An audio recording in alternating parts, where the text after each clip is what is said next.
அரசியலில் லஞ்சம், ஊழல், அதிகார துஷ்பிரயோகம் ஆகியவை மலிந்த ஒரு தேசத்தில் இப்படிப்பட்ட ஒரு மாமனிதன் இருந்திருக்கிறார் என்பதே ஆச்சரியமாக இருக்கிறது. தொடக்கப்பள்ளி வரை மட்டும் கல்வி கற்ற ஒருவர் ஒரு மாநிலத்தின் முதலமைச்சரான கதையை கேட்டிருக்கிறீர்களா? அவர் ஆங்கிலம் தெரியாமல் அரசியல் நடத்தியவர். மூத்த தலைவர்கள் அரசியலில் பதவி வகிக்க கூடாது என்ற ஒரு சட்டத்தை கொண்டு வந்து அதற்கு முன்னுதாரணமாக தன்னுடைய முதலமைச்சர் பதவியையே துறந்தவர். கல்வியே தேசத்தின் கண்களை திறக்கும் என்று கூறி பட்டி தொட்டிகளிலெல்லாம் பள்ளிக்கூடங்களை கட்டியவர். ஏழை பிள்ளைகளும் பள்ளிக்கு வர வேண்டும் என்பதால் புரட்சிகரமான மதிய உணவு திட்டத்தை அறிமுகம் செய்தவர். தான் முதலமைச்சராக இருந்த போதும் வறுமையில் வாடிய தன் தாய்க்கு சிறப்பு சலுகைகள் தராதவர். சினிமாவில்தான் இது போன்ற கதாபாத்திரங்களை பார்க்க முடியும் என்று சொல்லும் அளவுக்கு தமிழகத்தில் நம்ப முடியாத நல்லாட்சியை தந்து இரவா புகழ் பெற்ற அந்த உன்னத தலைவரின் பெயர் காமராஜர். அவரை போன்ற தலைமைத்துவம் தமிழ்நாட்டில் தொடர்ந்திருந்தால் அந்த மாநிலம் தரணி போற்றும் அளவுக்கு உயர்ந்திருக்கும் என்பது மறுக்க முடியாத உண்மை. 1903 ஜூலை 15 தமிழ்நாட்டின் விருதுநகரில் குமாரசாமி நாடார், சிவகாசி அம்மாள் ஆகியோருக்கு மகனாக பிறந்தார் காமராஜர். ஏழ்மையான குடும்பம். இந்தியாவின் களங்கமாக இருக்கும் உயர்ந்த ஜாதி, தாழ்ந்த ஜாதி என்ற சமூக அமைப்பில் அவர் தாழ்த்தப்பட்ட ஜாதியைச் சேர்ந்தவர். ஏழ்மை காரணமாகவும் படிப்பு ஏறாததன் காரணமாகவும் அவரால் 6 ஆண்டுகள் தான் கல்வி கற்க முடிந்தது. 12வது வயதில் அவர் தனது தாய் மாமனின் துணிக்கடையில் வேலை பார்த்தார். அப்போது இந்தியா முழுவதும் சுதந்திர தீ கொழுந்துவிட்டு எரிந்து கொண்டிருந்தது. அவருக்கு 15 வயதான போது ஜாலியன்வாலா பாக் படுகொலை பற்றிய செய்தி அவர் காதுகளுக்கு எட்டியது. அதே நேரம் காந்தி விடுத்த ஒத்துழையாமை இயக்க அழைப்பை ஏற்று தனது 16வது வயதில் அவர் காங்கிரஸ் கட்சியில் முழு நேர ஊழியராக சேர்ந்தார்.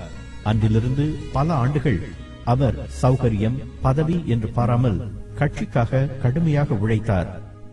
1930 ஏப்ரல் மாதம் வேதாரண்யத்தில் காந்தி அடிகளின் உப்பு சத்தியாகிரகத்தில் கலந்து கொண்டார். அதனால் அவருக்கு 2 ஆண்டு சிறை தண்டனை விதிக்கப்பட்டது. அந்த முதல் சிறை தண்டனைக்கு பிறகு அவர் மேலும் 5 முறை சிறைவாசம் அனுபவித்திருக்கிறார்.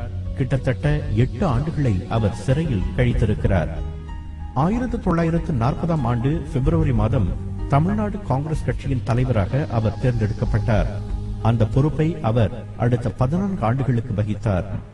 1952 நாடாளுமன்ற உறுப்பினராக தேர்ந்தெடுக்கப்பட்டார். அடுத்த 2 ஆண்டுகளில் அவர் சென்னை மாநிலத்தின் முதலமைச்சரானார். மிகவும் தயக்கத்தோடுதான் அந்த பொறுப்பை அவர் ஏற்றுக்கொண்டதாக குறிப்புகள் கூறுகின்றன.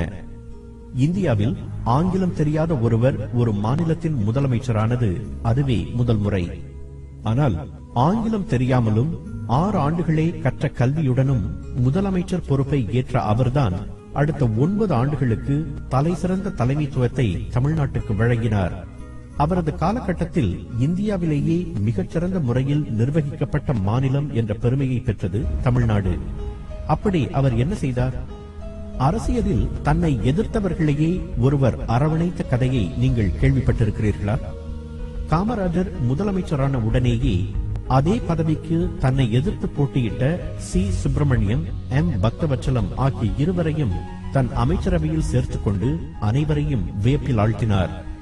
அவர் தனது அமைச்சர்களுக்கு சொன்ன அறிவுரை என்ன தெரியுமா? பிரச்சனையை எதிர்கொள்ளுங்கள். அவை எவ்வளவு சிறியதாக இருந்தாலும் பரவாயில்லை. அவற்றை தீர்ப்பதற்கான வழிகளை தேடுங்கள். நீங்கள் ஏதாவது செய்தால் மக்கள் நிச்சயம் திருப்தி அடைவார்கள் என்பதுதான். அவரது நல்லாட்சியில் கல்வித்துறையிலும் தொழில்துறையிலும் தமிழ்நாடு துரிதமான வளர்ச்சி கண்டது. மாநிலம் முழுவதும் பல புதிய பள்ளிகளை கட்ட உத்தரவிட்டார். பழைய பள்ளிகள் சீர் செய்யப்பட்டன. ஒவ்வொரு கிராமத்துக்கும் ஒரு தொடக்கப்பள்ளி, ஒவ்வொரு பஞ்சாயத்துக்கும் ஓர் உயர்நிலைப் பள்ளி இருப்பதை உறுதி செய்தார். எழுத்தறிவின்மையை போக்க வேண்டும் என்பதற்காக 11ஆம் வகுப்பு வரை இலவச கட்டாய கல்வியை அறிமுகப்படுத்தினார். ஏழை சிறுவர்களின் வயிறு காயாமல் இருக்க லட்சக்கணக்கான சிறுவர்களுக்கு மதிய உணவு வழங்கும் உன்னதமான திட்டத்தை அறிமுகம் செய்தார்.